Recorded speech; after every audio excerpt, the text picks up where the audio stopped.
হুজুর আমার কাছে বিবাহিত মহিলা খুব ভালো লাগে। আস্তে, দুইজন মহিলাকে আমার কাছে খুব ভালো লাগে। তাদের মধ্যে একজনের ছেলে মেয়ে কিছু হয় নাই, আরেকজনের ছেলে মেয়ে আছে, কিন্তু আমি প্রকাশ করি নাই।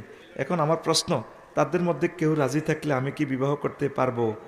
পারবো। ইতি উমক, নাম বললে মায়ের, তারপরে শারমিন লামিয়া, দিন শেষ, ভাবি আমার বাংলাদেশ। ভুল হলে ক্ষমা করবেন। হ্যাঁ প্রিয় বন্ধু, আপনি সুন্দর প্রশ্ন করেছেন। যাদের ছেলে মেয়ে আছে, যদি আমার ওই প্রিয় বোনের যদি হাজব্যান্ড থাকে, তাহলে আপনি পরকীয়ার দোষে দোষী হবেন, পরকীয়া করবেন না, এটা হারাম। আর যদি দুইজনের স্বামী যদি না থাকে, আপনি বিয়ে করতে পারবেন।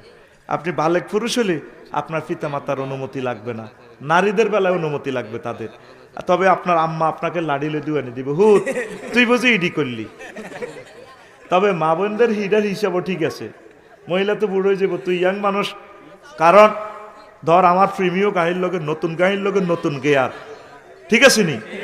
এখন গাড়িটার গেয়ার যদি মিস করে, গাড়ি অ্যাকোরেট ফিকা আসত না। এখন তুই যে দোগরগা বিয়ে করতে চাস, তাইলে হন, এখন তোর যৌবনত্ব তো 60 বছর শেষ দিন পর্যন্ত থাকবো, ভাবি তো 40 বছর শেষ, 40 পর শেষ। এটা স্বাস্থ্য বিজ্ঞান। 45 মিন্স বন্ধ হইব, তুই তো মরবি। নবীজির সাহাবী একজন আইসে বিয়ে করি, আম বিক্রুন আম সাইয়িবুন, তুমি কি বাকেরা বিয়ে করেছো নাকি সাইয়িবা বিয়ে করেছো? তো নবীজি কই, সাহাবী বলল, হে আল্লাহ রাসূল, নাকাহাতু জাওয়াজতু সাইয়িবান, হুজুর আমি দোগরগা বিয়ে করছি, মুরব্বি টাইপের বিয়ে করছি। ফাহাল্লাতু জারিয়াতান, তুমি কেন তরুণী বিয়ে করলে না কেন? আমার সাহাবী, তুলাইবুকা ওয়া তুলাইবুহা, সে তোমাকে হাসাতো, তোমাকে নিয়ে খেলতো, তুমি তাকে নিয়ে খেলতে, প্রেমের খেলা, তুমি কেন দুবর্গা বিয়ে করলা?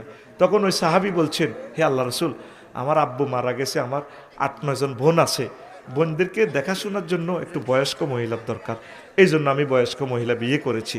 তো ময় মুরব্বী, তো তোর মা তো তোরে লাড়ি লিব, তুই যে দুবর্গা বিয়ে করছেন, তো এই জন্য দোনোগার যদি একত্রে করস, ওই সিস্টেম করে আগে আগে কইস, মা বাপেরও একটু শুনাইস, আল্লাহ যাতে কবুল করে, পড়ি আমিন। তবে তাদের স্বামী থাকলে কোনো অবস্থা করা যাবে না। আর জিজ্ঞার জিউত হয় না, তুই ইজ্ঞার তো তোর জিউতে তো দরকার। হে তো সিট ইডালে তোরে হরে বিয়ে করতে দিত না, তুই হেতিরে কইবি বেলে হনো আয় বিয়া 2-3 করিও, তুমি রাজি আছো নি? চাও না আটকিবি, বিয়া করলে হিগারও বহুত জি হইব। আমিন আমিন। এ আমার ভাই মনের কথা কইছে, এতে বিয়ে করলে হিগারও শুরু হয়ে যাইব। এটা ঠিক তো, এভাবে হয়তো বুঝতি? আমিন ক।